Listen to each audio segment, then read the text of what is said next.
Hello दोस्तों, स्वागत करते हैं आप सभी का आपके अपने यूट्यूब चैनल जैकपुर पे। आज के इस वीडियो में हम लोग क्लास 10th का संस्कृत का जो एग्ज़ाम आप लोगों का होने वाला है उसके लिए मोस्ट इंपॉर्टेंट ट्रिक लेकर के आए हैं। चित्र वाले सवाल के लिए आप लोगों को एक चित्र दिया जाएगा और उससे कहा जाएगा कि 5 वाक्यों को बनाइए चित्र को देख करके। लेकिन यहाँ पर बात आती है कि अगर आपको संस्कृत अच्छे से आता है तब तो आप वाक्य बना दोगे, लेकिन अगर आपको संस्कृत नहीं आता है तब तो आप वहाँ पर फंस गए पूरी तरीक़ा से। मान लो कि मुझे भी संस्कृत नहीं आता है, ठीक है, बिल्कुल जीरो बटा है, ठीक है, 0/0। अब मैं क्या करूँगा, ले सवाल 10 नंबर का लगभग आएगा और 10 नंबर आप इसी तरह छोड़कर नहीं आना, क्योंकि ये फ्री के नंबर होते हैं और इसको अच्छे से लेना है। तो आज के इस वीडियो में हम लोग ट्रिक से जानेंगे कि किस तरह से हम 5 वाक्य फिगर देख करके, यानी कि आपको चित्र देख करके बना पाएंगे बिल्कुल आसान तरीका से, ठीक है। तो चलिए देखते हैं, कुछ इसके लिए इंपॉर्टेंट बातें हैं, इसको हम लोग ध्यान में रखेंगे। क्या बातें हैं, ध्यान से देखिए। सबसे पहली बातें क्या है, चित्र को ध्यानपूर्वक देखना है। आपको चित्र को ध्यानपूर्वक देखना है, कुछ चित्र में आखिर हो क्या रहा है। कौवा पानी पी रहा है, सूरज निकल रहा है, सुबह सवेरे का चित्र है, या फिर बच्चे खेल रहे हैं, या बच्चे पढ़ रहे हैं कक्षा में, या फिर बच्चे क्रिकेट खेल रहे हैं, या फिर बच्चे चिड़ियाघर में घूम रहे हैं। आखिर चित्र है किस चीज़ का, उस चीज़ को आपको समझना होगा। दूसरी बात है, चित्र में जो दिखे उसी के बारे में लिखना है। ऐसा नहीं कि बच्चे चिड़ियाघर में घूम रहे हैं तो आप वहाँ पे लिख दोगे कि बच्चे पढ़ रहे हैं, ऐसा कुछ भी मत करना, ठीक है। जो चित्र में दिखेगा उसी करेगा, वरना 1 नंबर भी नहीं मिलेगा। आपका वाक्य अगर सही भी होगा ना तो आपको वो गलत कर देगा, ठीक है। नेक्स्ट देखना, चित्र वर्णन में सरल भाषा का प्रयोग करना है। चित्र में यानी कि आपको सिंपल लैंग्वेज में लिखना है, खुद के लैंग्वेज में, ठीक है, यानी संस्कृत में ही लिखना है। चित्र वर्णन में वाक्य छोटा होना चाहिए। दूसरी बात, चित्र वर्णन में जो वाक्य होगा आपको वो छोटा छोटा वाक्य होना चाहिए, ज़्यादा लंबा वाक्य नहीं होना चाहिए। उसके बाद आपको एक मोस्ट इंपॉर्टेंट बात ध्यान में रखनी है कि अगर आपको मंजूषा में दिए गए शब्दों का अर्थ पता हो, आपको क्या होगा, एक फिगर दे देगा, ठीक है, एक फिगर दे देगा। फिगर देने के बाद एक मंजूषा देगा, उसमें कुछ वर्ड रहेंगे, कहेगा कि उस वर्ड की सहायता से आप जो है 5 वाक्यों का निर्माण करें। लेकिन अगर उस वर्ड का इस्तेमाल आपको तभी करना है जब उस वर्ड का मतलब आपको पता होगा अच्छे से, ठीक है, वरना ये जरूरी नहीं है कि हम उसी में वर्ड का इस्तेमाल करें। अब आपको जैसे ये वाला चित्र दे दिया, ठीक है, एक चित्र दे दिया, नीचे आपका 5-6 वर्ड दे दिया, मंजूषा दे दिया।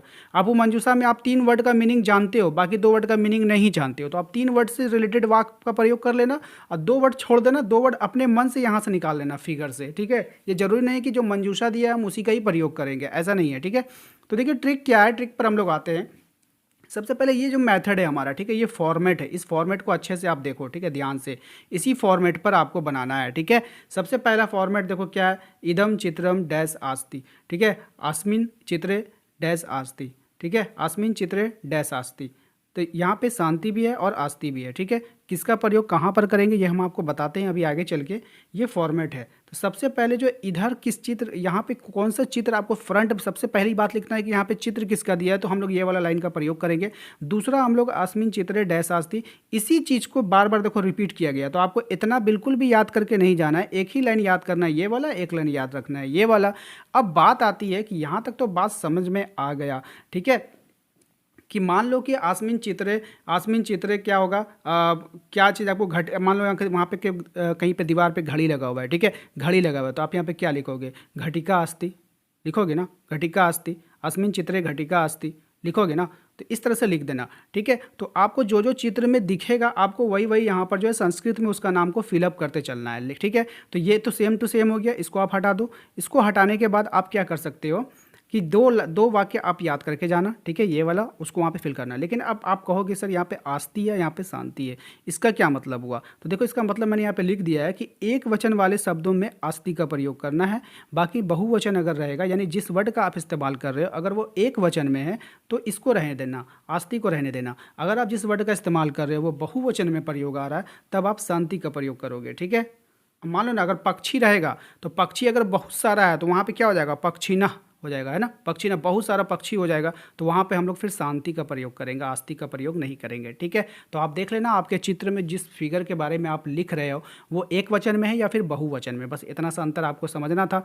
यहाँ पर जो मैंने लिखा है कि अस्मिन चित्रे डैश, यानी मुख्य वाक्य का प्रयोग करना है। अगर आपको वहाँ पे जो मेन सेंटेंस होगा जिस बारे में वो चित्र प्रदर्शित करना चाहता है, अगर आपको आता है तो लिखना, वरना आप सेम टू सेम इसी वाक्य को बढ़ा देना आगे और 5वां वाक्य भी पूरा कर लेना, ये ज़रूरी फिर नहीं होगा, ठीक है। तो उम्मीद करते हैं कि आप लोगों को ये वीडियो पसंद आया होगा। वीडियो पसंद आए तो प्लीज़ वीडियो को लाइक कर दीजिएगा, काफ़ी मेहनत से आप लोगों को ये समझाया गया है, तो प्लीज़ वीडियो को लाइक कर दीजिएगा, शेयर कर दीजिएगा एंड सब्सक्राइब नहीं करेंगे तो सब्सक्राइब कर लीजिएगा आने वाली हर एक वीडियो को नोटिफिकेशन को पाने के लिए। मिलते हैं अगले वीडियो में, थैंक यू।